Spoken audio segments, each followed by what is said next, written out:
50 ಹುಡುಗರು ಮೇಳ ಮಾಡಿದ್ರು ಸರ್. ಇಲ್ಲಿ ವನಟ್ಟಿ ಬಂದು 50 ಹುಡುಗರು ಮೇಳ ಮಾಡಿದ್ರು. ಅವರು 50 ಹುಡುಗರು ಮೇಳ ಮಾಡಿ ಮಹಾಮನೆ ಕಾರ್ಯಕ್ರಮ ಚಾಲು ಮಾಡಿದ್ರು. ಯಾವ ಮಹಾಮನೆ ಕಾರ್ಯಕ್ರಮ ಚಾಲು ಮಾಡಿದ್ರು? ವಚನ ಓದಾಕ್ ಚಾಲು ಮಾಡಿದ್ರು. ವಚನ ಓದಾಕ್ ಯಾವ ಚಾಲು ಮಾಡಿದ್ರು? ವಚನ ಮಾತಾಡಕ್ ಚಾಲು ಮಾಡಿದ್ರು. ಎಲ್ಲಿ ಬಂತ ಅಂತ ಹೇಳ್ತಂದ್ರೆ ಇಲ್ಲಿ ಬಂತ ಅಂತ ಹೇಳ್ತಾರೆ. ಒಳ್ಳೆ ಒಂದು ಮಠ ಮಾಡುವಂತ ಸ್ಥಿತಿಗೆ ಬಂದ್ರು. ಈಗ ದೊಡ್ಡ ಜೋರ ಅಂತಃಕರಣ ಆಶೀರ್ವಾದ. ಇನ್ನು ಓದಂಗಿಲ್ಲ, ಇವತ್ತಿಗೂ ಓದಾಕ್ ಬರಂಗಿಲ್ಲ ಅವ್ರಿಗೆ, ಇವತ್ತಿಗೂ ಬರಕ್ ಬರಂಗಿಲ್ಲ. ಯಾರು ಕೂತ್ಕೊಂಡು ಓದಿ ಹೇಳ್ಬೇಕು ಅವ್ರು ಅಂದಾಗ ಅದನ್ನ ನೆನಪಿಡುವಂತಾರ. ನೆನಪಿಟ್ಕೊಂಡು ಪ್ರವಚನ ಮಾಡ್ತಾರೆ. ಇಂಥ ಒಂದು ಇಲ್ಲೇ ಶರಣ ಅವರು ಇವ್ರ ಜೊತೆಗೆ ಇರ್ತಾರೆಲ್ಲ ವಚನ ಬಿಡ್ತಾರೆ. ಹಿಂಗ ಅಜ್ಜವ್ರ ಕೃಪಾ ಅದು ಹೆಂಗೆ ಎಲ್ಲೆಲ್ಲಿ ಕರ್ಕೊಂಡು ಹೋಗತ್ತೆ ಹೇಳಕ್ ಬರಂಗಿಲ್ಲ. ಅದಕ್ಕೆ ನಾ ಹೇಳಿದ್ರೆ ಆಗಿಂದ ಆಗೋ ಕಾಲಕ್ಕಲ್ಲದೆ ಅಂತಂದು. ಅದಕ್ಕೆ ಅದು ಏನು ಅಜ್ಜವ್ರ ಕೃಪೆ ಏನಿದೆ, ನೀನು ಒಲಿದಡೆ ಕೊರಡು ಕೊನರುವುದೇ, ನೀನು ಒಲಿದಡೆ ಬರಡು ಹರಿಯನುವುದೇ. ಏನು ಅಪ್ಪ ಅವ್ರು ಹೇಳ್ಯಾರ ವಚನ ಅದ್ರ ತಕ್ಕಂಗ ಆತದು. ಎಷ್ಟೋ MA PhD ಆಗಿರ್ತಾರೆ, ಎರಡು ಮಾತಾಡಕ್ ಬರಂಗಿಲ್ಲ. ಎರಡು ಮಾತಾಡೋದ್ರ ಕೈ ಕಾಲು ಕೂಡ ನಡುತ್ತಿರ್ತಾವ. MA PhD ಆಗಿರ್ತಾರೆ, ಎರಡು ಮಾತಾಡಕ್ ಬರಂಗಿಲ್ಲ. ಇವ್ರಿಗೆ ಏನೇನು ಕಲ್ತೆ ಇಲ್ಲ, ಒಂದಕ್ಕ ಸಾಲಿಗೆ ಸಹಿತ ಹೋಗಿಲ್ಲ, ಓದಾಕ್ ಬರಂಗಿಲ್ಲ, ಬರ್ಯಾಕ್ ಬರಂಗಿಲ್ಲ. ಆದ್ರೆ ಗಂಟೆ ಗಟ್ಟಲೆ ನಿಂತ ಹಂಗ ಮಾತಾಡ್ತಿರ್ತಾರೆ. ಅದು ಎಲ್ಲಿ ವಚನ ಕಲ್ಕೊಂಡಿರ್ತಾರೋ ಏನಂತಾನೋ ಅದೆಲ್ಲ ಅವನ ಕೃಪೆ ಅದು. ಬಸವಣ್ಣವ್ರ ವಚನಕ್ಕೆ ನೀನು ಒಲಿದಡೆ ಕೊರಡು ಕೊನರುವುದೇ. ಆ ವಚನಕ್ಕೆ ತಕ್ಕಂಗ ವ್ಯಾಖ್ಯಾನಕ್ಕೆ ತಕ್ಕಂಗ ಅಬ್ಸರ್ವ್ ಏನು ಒಲದ್ರು ಗುರುವಿನ ಆಶೀರ್ವಾದ ಆಗ್ತದೆ. ಅವ್ರು ಈ ರೀತಿ ಬೆಳಕಾಗಿ ಹೊರಟರು. ಅದಕ್ಕಾಗಿ ಇವತ್ತು ಕಾರ್ಯಕ್ರಮ ಮಾಡೋದಂದ್ರೆ ಸಾಮಾನ್ಯ ಅಲ್ಲೇ. ಈ ಕಾರ್ಯಕ್ರಮ ಸಾಮಾನ್ಯ ಎಷ್ಟು ಕಷ್ಟ ಕಾರ್ಯಕ್ರಮ ಮಾಡೋದಂದ್ರೆ ಪಂಡಲ ಹಾಕ್ಬೇಕು, ಎಲ್ಲರಿಗೂ ಪ್ರಸಾದ ಮಾಡಿಸ್ಬೇಕು, ಎಲ್ಲರೂ ಆಮಂತ್ರಣ ಹೊಡ್ಬೇಕು, ಕರಿಬೇಕು, ಇವರೆಲ್ಲ ಕುಂಡಿಸ್ಬೇಕು, ಇವರಿಗೆಲ್ಲ ಮಾನ ಸನ್ಮಾನ ಮಾಡ್ಬೇಕು, ಇವ್ರು ಹೂ ತರ್ಬೇಕು, ಹಾರ ತರ್ಬೇಕು, ತುರಾಯಿ ತರ್ಬೇಕು. ಏನ್ ಸಾಮಾನ್ಯ ಇಲ್ಲ. ಯಾರು ಒಬ್ಬರು ಹೆಚ್ಚು ಕಮ್ಮಿ ಅಂತಂದ್ರೆ ಮನಸ್ಸು ನೋವಾಗಿರ್ತೈತಿ. ಇದನ್ನೆಲ್ಲ ಮೇಂಟೈನ್ ಮಾಡೋದಂದ್ರೆ ಸಾಮಾನ್ಯ ಅಲ್ಲ. ತಾವು ಸಣ್ಣವರಾಗಿ ಬಂದವರು ದೊಡ್ಡವರು ಮಾಡಿ ಕೊಂಡಿರುವಂತದ್ದು ಏನೈತಲ್ಲ ಇದು ಶರಣ ಪದ್ಧತಿ. ಅದಕ್ಕಾಗಿ ಇವತ್ತು ನಮ್ಮ ಮಹಾಂತ ಶರಣರು ಆ ಒಂದು ದೊಡ್ಡದವರ ಅನುಕರಣೆಯಿಂದ ಮಾಡ್ಕೊಂಡು ಬಂದವರು ಕೃಪೆಯಿಂದ ಇವತ್ತು ಸಣ್ಣದಾದಂತ ಒಂದು ಮಠವನ್ನು ಮಾಡಿದರೆ ಮಹಾಂತ ಮಂದಾರ ಮಠ ಅಂತಂದು ಇದು ಮುಂದೆ ದೊಡ್ಡದಾಗತ್ತಿದೆ. ಯಾರ ಕೃಪೆ ಅಂದ್ರೆ ಎಲ್ಲಾ ಶರಣರ ಕೃಪೆಯಿಂದ ಬಂದಂತವರೆಲ್ಲ ಪೂಜ್ಯರ ಕೃಪೆಯಿಂದ ಇದು ಮತ್ತೆ ಬಹಳ ದೊಡ್ಡ ಮಠ ಆಗತ್ತೆ. ಇಲ್ಲಿ ಮಾಡ್ತಕ್ಕಂಥ ಕೆಲಸ ಏನು ಅಂತಂದ್ರೆ ಬಸವಾದಿ ಶರಣರ ಕಾರ್ಯ. ಬಸವಣ್ಣವರ ವಚನ ಹೇಳ್ತಾರೆ ಏನಂತಂದ್ರೆ, ನಿಷ್ಠೆಯಿಂದ ಲಿಂಗವನ್ನು ಪೂಜಿಸಿ ಮತ್ತೊಂದು ಪಥವನರಿಯದ ಶರಣ, ಸರ್ಪಣೆಯಡೆಯ ಮಾಣಿಕ್ಯದಂತೆ ಪುರುಭೂಷಣರಾಗಿ ಕೂಡಲ ಸಂಗಮ ದೇವ ನಿಮ್ಮ ಶರಣ.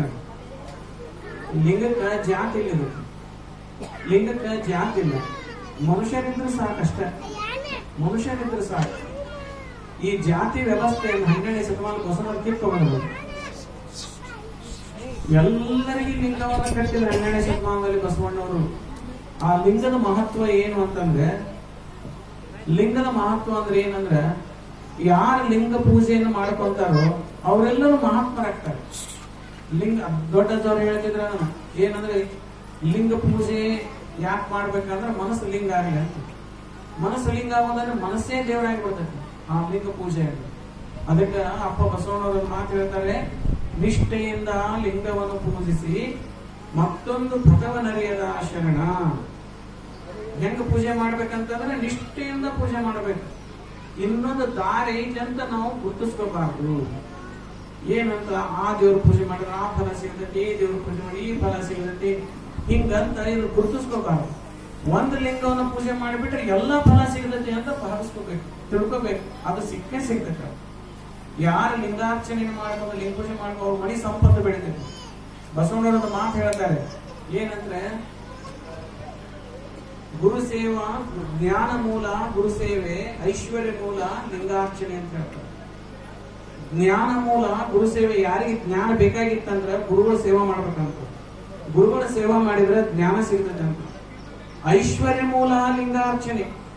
ಯಾರಿಗಾರ ಐಶ್ವರ್ಯ ಬರ್ಬೇಕಾಗಿತ್ತು, ಸಂಪತ್ತು ಬರ್ಬೇಕಾಗಿತ್ತು ಅಂದ್ರೆ ಲಿಂಗ ಪೂಜೆ ಮಾಡ್ಬೇಕಂತ. ಯಾರು ಹೇಳ್ತಾರೆ ಅಂದ್ರೆ ಬಸವಣ್ಣವ್ರು ಹೇಳ್ತಾರೆ, ಐಶ್ವರ್ಯ ಮೂಲ ಲಿಂಗಾರ್ಚನೆ, ಜ್ಞಾನ ಮೂಲ ಗುರು ಸೇವೆ ಅಂತ ಹೇಳ್ತಾರೆ. ಅದಕ್ಕಾಗಿ ಯಾರು ನಿತ್ಯದಲ್ಲಿ ಲಿಂಗಾರ್ಚನೆ ಮಾಡ್ತಾರೋ ಅವ್ರ ಮನೆ ಸಂಪತ್ತು ಬೆಳ್ಕೊಂಡು ಹೋಗುತ್ತೆ. ಅದಕ್ಕಾಗಿ ನಿಷ್ಠೆಯಿಂದ ಲಿಂಗವನ್ನು ಪೂಜಿಸಿ, ಬಹಳ ನಿಷ್ಠೆಯಿಂದ. ಲಿಂಗ ಒಂದೇ ದೇವರಪ್ಪ, ಲಿಂಗವಲ್ಲದೆ ಅನ್ಯ ದೇವರಿಗೆ ಪೂಜಿಸಬಾರದು. ಕೇವಲ ಲಿಂಗವನ್ನೇ ಪೂಜಿಸಬೇಕು. ಹಿಂಗ ನಾವು ನಿಷ್ಠೆಯಿಂದ ಲಿಂಗ ಪೂಜೆ ಮಾಡ್ಕೊಂಡು ಬಂದ್ವಿ ಅಂದ್ರ ಅವ್ರು ಹೆಂಗಾರ ಅಂತಂದ್ರ ಸರ್ಪಣ ಹೆಲೆ ಮಾಣಿಕದಂತಿಪ್ಪರು ಭೂಷಣರಾಗಿ ಕೂಡಲ ಸಂಗಮ ದೇವ ನಿಮ್ಮ ಶರಣ. ಸರ್ಪಣ ಹೆಲೆ ಮಾಣಿಕ ಅಂತಂದ್ರೆ ಏನು? ಸರ್ಪಣ ಒಂದು ಸರ್ಪ ಇರ್ತೈತಿ, ನಾಗರಾಮ ಇರ್ತೈತಿ. ಆ ನಾಗರಾಮನೊಳಗ ಒಂದು ಹಿಡಿ ಇರ್ತೈತಿ.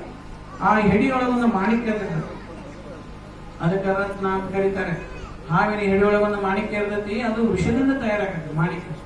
12 ವರ್ಷ ಯಾರಿಗೂ ಕಡಿಲಿಲ್ಲ ಅಂದ್ರೆ ಹಾವು ಅದರೊಳಗ ಒಂದು ಮಾಣಿಕ್ಯ ತಯಾರಾಗತ್ತೆ. ಆ ಮಾಣಿಕ್ಯವನ್ನು ಕೆಳಗಿಟ್ಟು ಆ ಬೆಳಕಿನೊಳಗ ಹಾವು ತನ್ನ ಆಹಾರವನ್ನು ಹುಡುಕ್ತದೆ.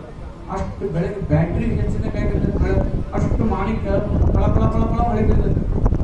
ಅದ್ರ ಮೇಲೆ ಬಹಳ ಪ್ರೇಮ ಇರ್ತದೆ. ಆ ಮಾಣಿಕ್ಯಕ್ಕೆ ಆಯುಷ್ಯ ಇಲ್ಲ, 1000 ವರ್ಷ ಹೋದ್ರೂ ಕೂಡ ಆ ಬೆಳಕು ಆರಾಗಿಲ್ಲ. ಹಂಗ ಸ್ಪಷ್ಟವಾದಂತ ಬೆಳಕಿರ್ತದೆ. ಹಂಗ ಯಾರು ನಿತ್ಯದಲ್ಲಿ ಲಿಂಗಾರ್ಚನೆಯನ್ನು ಮಾಡ್ಕೊತಾರೋ ಅವರು ಮಾಣಿಕ್ಯದ ಬೆಳಕಿನಂಗೆ ಶಾಶ್ವತವಾಗಿರ್ತಾರೋ ಅಂತ ಹೇಳ್ತಾರೆ ಬಸವಣ್ಣವರು.